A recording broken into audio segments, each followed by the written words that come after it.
Good afternoon.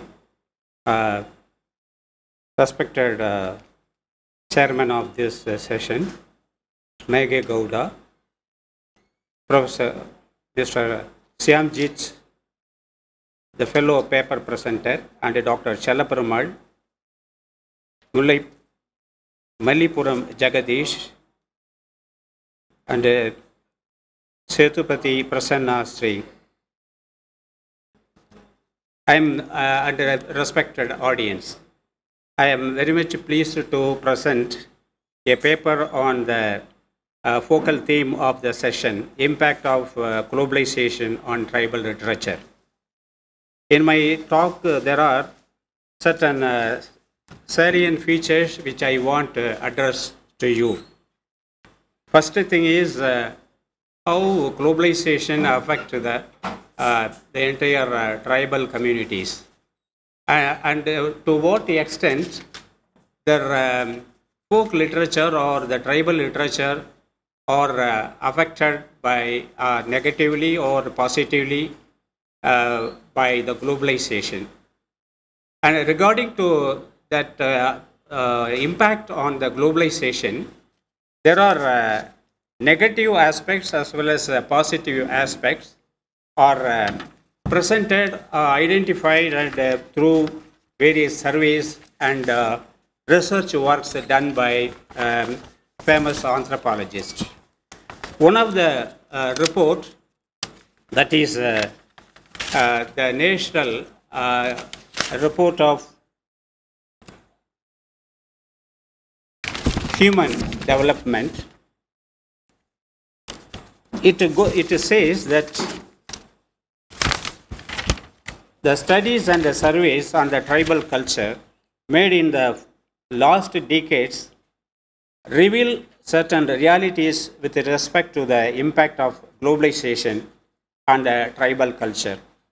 The Human Development Report has very critically brought out the culture crisis faced by the people in various parts of the world. The report states that the process of globalization has very intensively intervened the local cultures. The indigenous culture of primitives and villages is at the very extinction, at the verge of extinction. The positive aspects of the globalization are also indicated in the report. Globalization has opened up many opportunities for millions of people around the world. It increased trade, new technologies, foreign investments, expanding media, and internet connections are fueling the economic growth and human advance. It is also true at the global markets. Global technology, global ideas, and global solidarity is likely to enrich the lives of people everywhere. But in the wider process, the tribals face a threat of extinction of their age-old cultures. This is a study made, referred in the Human Development Report made by the 1999. Regarding to the factors which are affected due to the globalization, I have personally observed along with my students when I was doing a field survey in the Papanasam area with the Kani tribes. We were collecting the oral traditions of the Kanis to identify the historical stages in which their migration and other cultivation and other changes taken place. One of the informants revealed one fact that the language, the Kanis language, which is a mixture of Malayalam and Tamil, is nowadays very fading away very fast. Only the informant said that only 2 informants were remaining now. The interview was conducted during 2012. That that dialect, except the two people, the remaining people do not know what is their dialect, their dialect.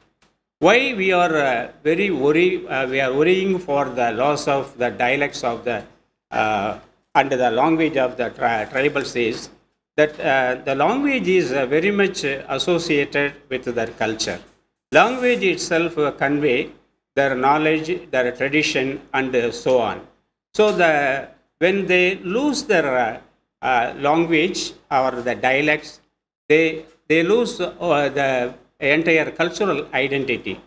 That is taking place among the tribal communities of Cornish, particularly Cornish. In North India also, or Northeast, there are a number of references made in some of the writings of the anthropologists. Some tribals have lost their entire language, and they have switched over other languages spoken by the dominant communities of that region.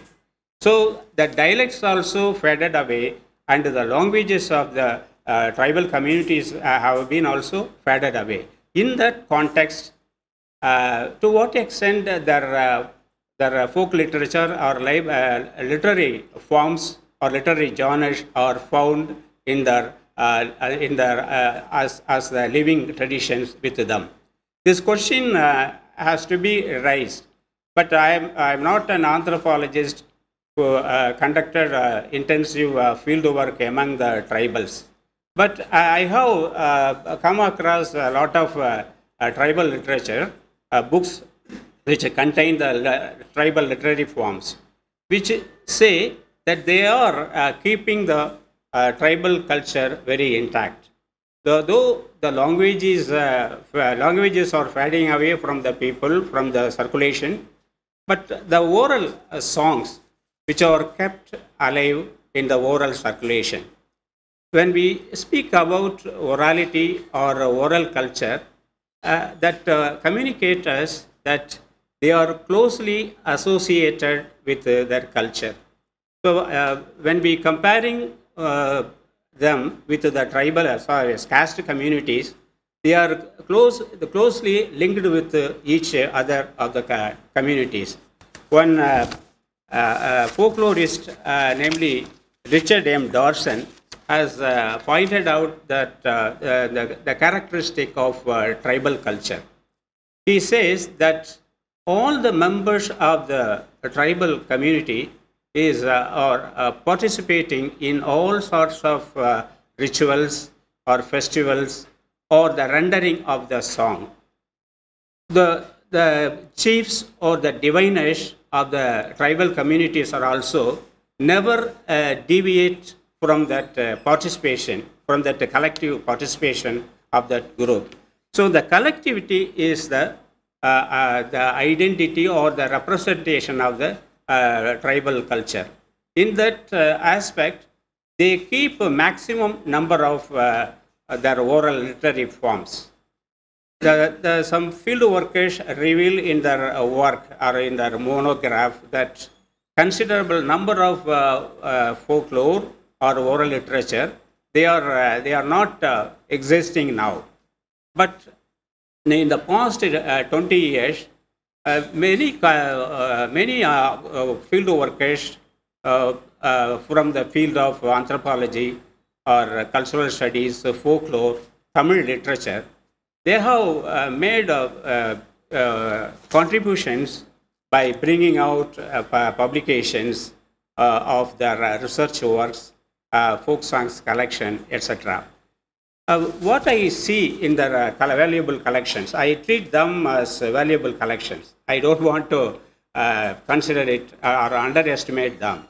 But as folklorist, when folkloristic perspective used to analyze or evaluate the works done by the eminent scholars or the folklorist or anthropologist, we saw some of the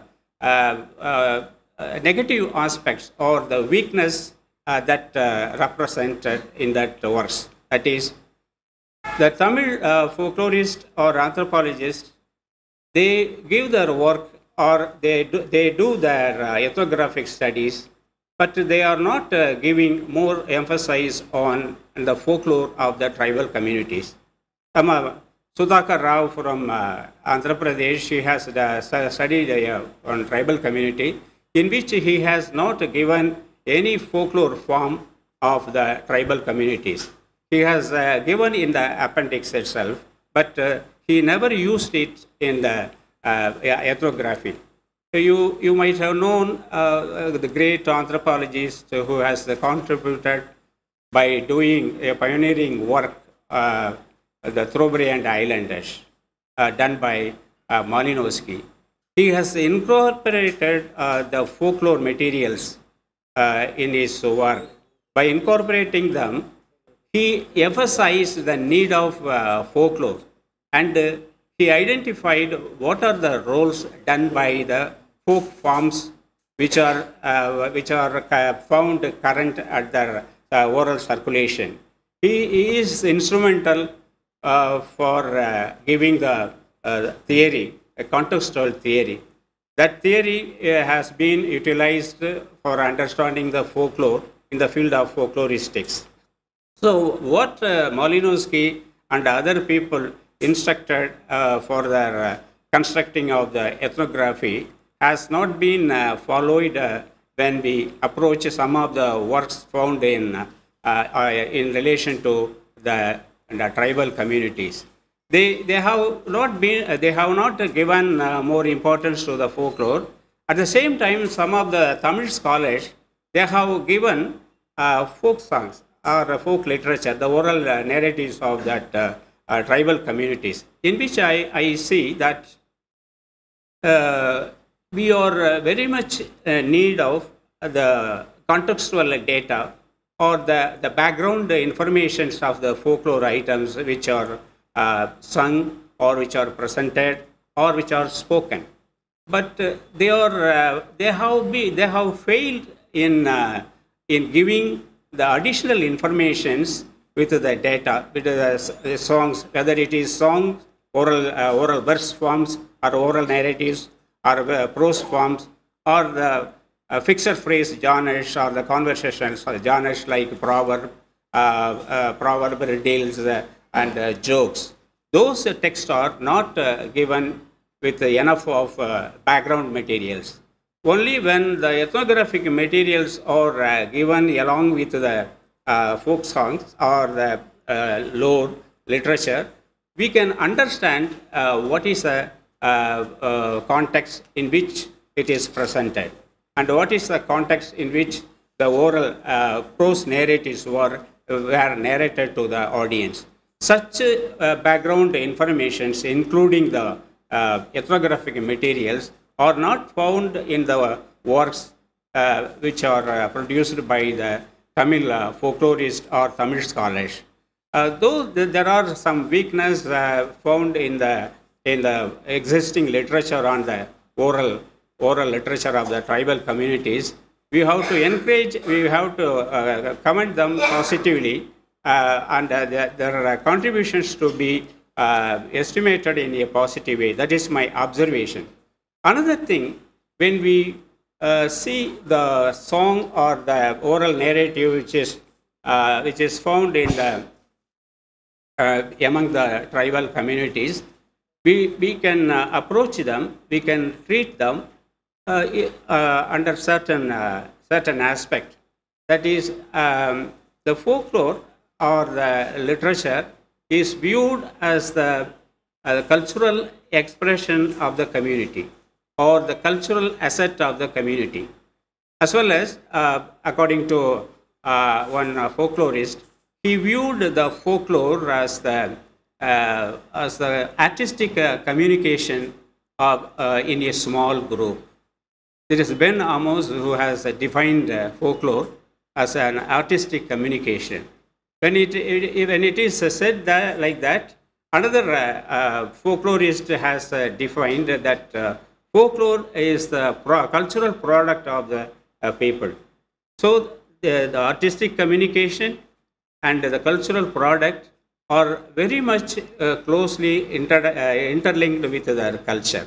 It is it is pointed out by Dr. Chellaperumal also in his Ethnopoetics of the Irula ballad. He says that all the community people are the creators of any kind of the folk forms or oral forms, since they all participate in the ritual and the festival and the presentation of a song. Collectively, they are presented. So the collectivity is very much found with the folk productions. That is why Dr. Chellaperumal says that all the members of a tribal community have the inheritance of that oral literary creations. In that aspect, we can approach the folk literature, and also we will realize the appearance of the emergence of the folk literature or the oral form through oral presentation and performance only.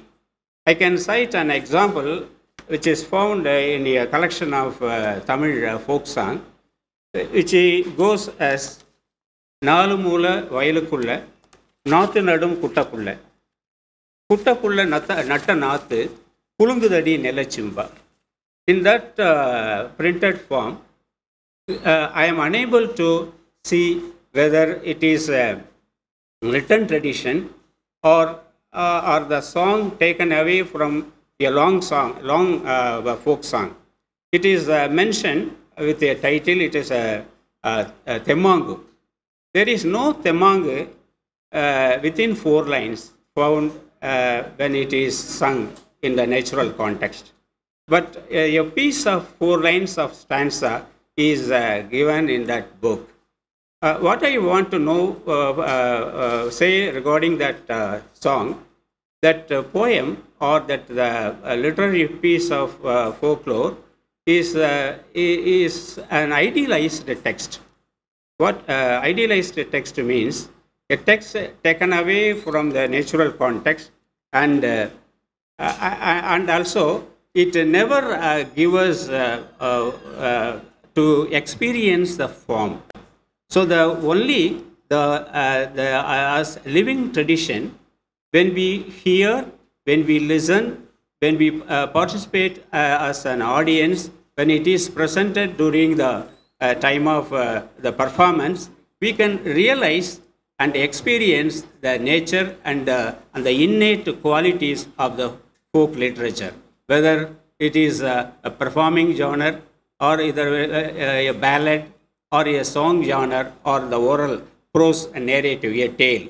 It could be understood and realized, and we can see the appearance by auditing and listening the facial expression and through the paralinguistic features of the performers, those who utilize when they are rendering the songs. So performance is the only source through which we can identify and realize and experience the nature and the qualities of the folk literature or tribal literature. So it is this is my observation regarding to this paper, and if there is any question, I am ready to answer. Thank you.